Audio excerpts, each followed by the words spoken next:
This is the new Audi Q5, and despite the very long heritage and history of this famous four-ringed brand, this has been the most successful Audi ever made. 1.6 million units sold in the first generation, 1.1 million sold in the second. So no pressure, little fella. This is secure gold, by the way. You may have seen this on my channel already in last year's Audi Q7 facelift review. And I like it so much, I said, can I have that one for test today, please? Welcome to Nobby on Cars.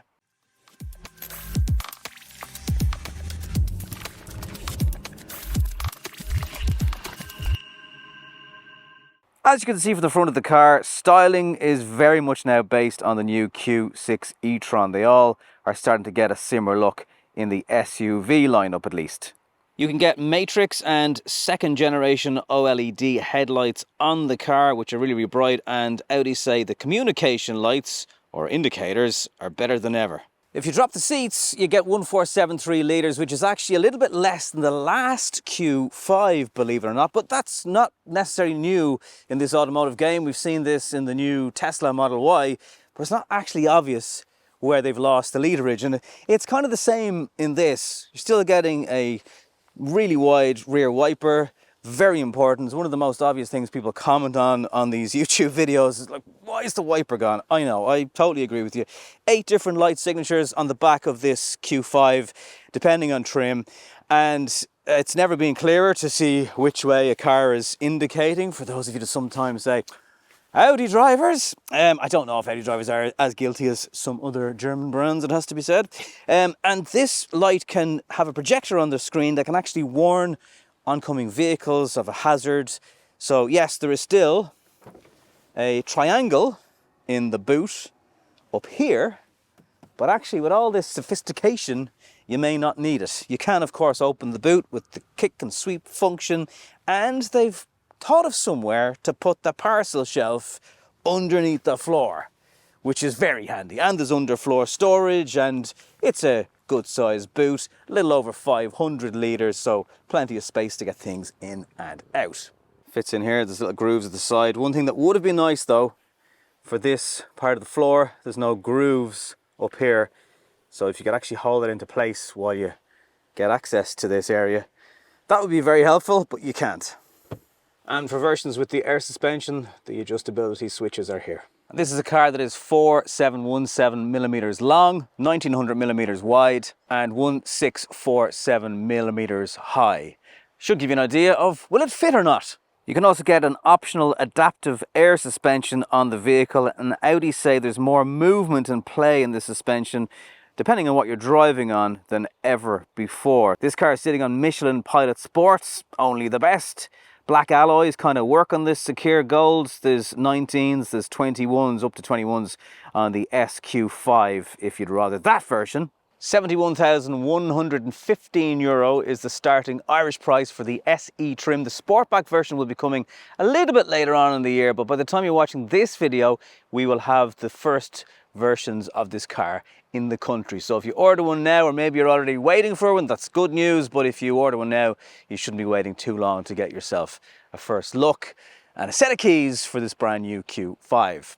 It's also on the PPC platform now, which is different to the PPE, obviously. It also shares a lot of the underpinnings with the new Audi A5, which I reviewed a little while ago on the channel. You can wait till the end of this video to watch that review also, if you'd like.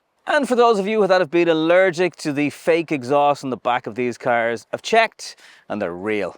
What's the back of the car like then? Well, there is a huge transmission tunnel because this is only going to be as high as a PHEV, business as usual for transmission tunnels. The bench is adjustable, so there's a handle underneath both sides of the bench, so you can give yourself a slightly bigger boot if you want, although I think the 500 plus litres is pretty decent. You might want, from a leg room point of view, the back of these seats have holders and nets. Tops of the materials feels very good. In fact, everything from sort of hip height up in this car feels solid and just nice materials. The frames of the doors are covered. It's an Audi after all. There's 100 watt charging in the 2 USB-C ports at the back here, and that means you can charge a laptop. They're 60 watt up the front, so unusual to get more powerful in the rear. Armrest, perfect angle, like no drooping going on, which is really beneficial. No tablet or device holder back here, just two not particularly deep cup holders. And yes, you'll fit three. Someone's going to have to straddle that transmission tunnel, but certainly for two people, it's going to be a very comfortable place to sit. And this kind of middle seat area isn't as wide and as thick. So yeah, I mean, to me, it's a four-seater for a comfortable trip and 5 at a push. It's an Audi though, so let's just check what's the... It's always hard to get this on camera because the sound isn't always perfect, but all the doors feel so solid. There's a massive thud when you close the doors. One feature I noticed straight away in the Q6 e-tron was this driver control panel that is on what's the handle. So it's actually a little bit tricky to just pull the door in. Can't get your hand around it. That kind of bugs me. Those of you that didn't necessarily like the black plastic in the A5 I recently had on the channel, well, you mightn't like this as well, because there's quite a bit of black plastic. Some of you feel the Audi interiors are changing and not for the better. The touch points though, the Alcantara, the tops of the doors, the tops of the dash, there's different materials, different textures going on. It feels very solid, like all this control, this central unit here, very solid. Yeah, straight away plastic that's a bit less high quality around the air vents. Head-up display in this car, it's a totally new interior, so this OLED screen, which again has featured in the more modern Audis of the last 12 months or so. Yes, there are buttons on the screen, but they're always at the bottom for the temperature. Haptic buttons on the steering wheel. VW Group and other brands, such as their own Volkswagen cars, are bringing back physical buttons in the new Tayron, for example. You're cocooned, as you often are in an Audi, a nice low down seating position, giving you a kind of a feeling of sportiness. You can get massage seats and electric seats in here. There's extenders in the back for your thighs. The armrest, which has lots of storage down here and a little light, doesn't slide. So it adjusts height-wise. Does it need to come more forward? There's a driving assist button to bring you to removing the annoying beeps that might come on. And the passenger screen, which is an optional extra, feels like less of an afterthought in this Q5 because there's just a nicer angle to it. It just is integrated into the dash a little bit more, so the passenger can program in navigation destinations, for example, without having to use this screen, which is a bit more curved towards the driver.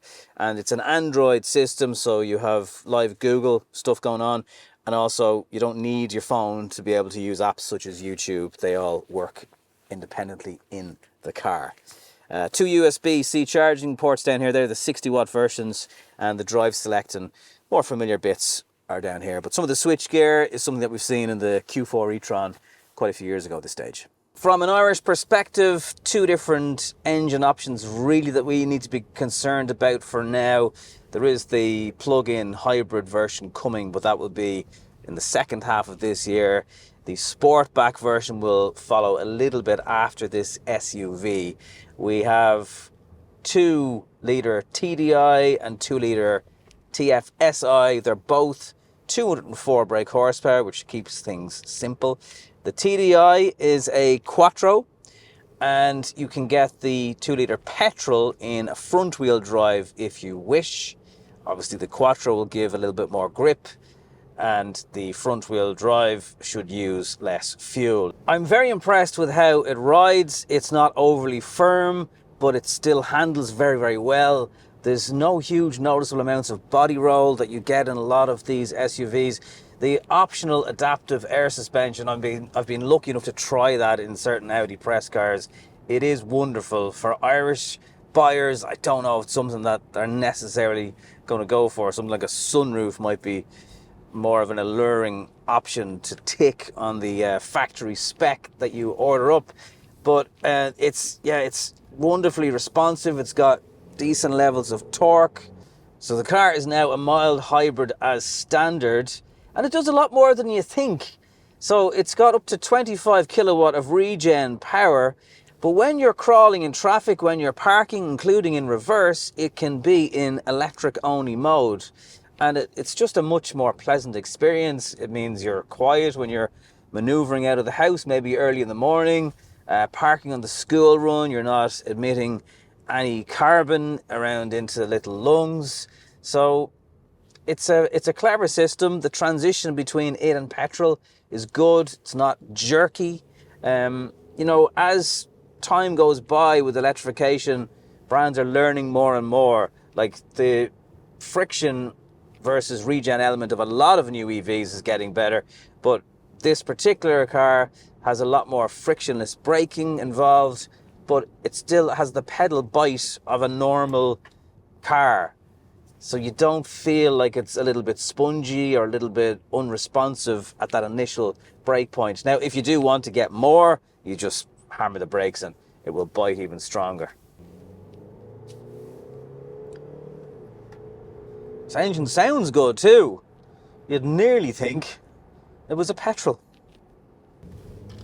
That Quattro grip is so good for pulling out of a junction when maybe you'd have to wait in another car for the gap. I just knew there was no risk of this thing kicking out. So wonderful, wonderful levels of grip, brilliant suspension, feels really solid on the road.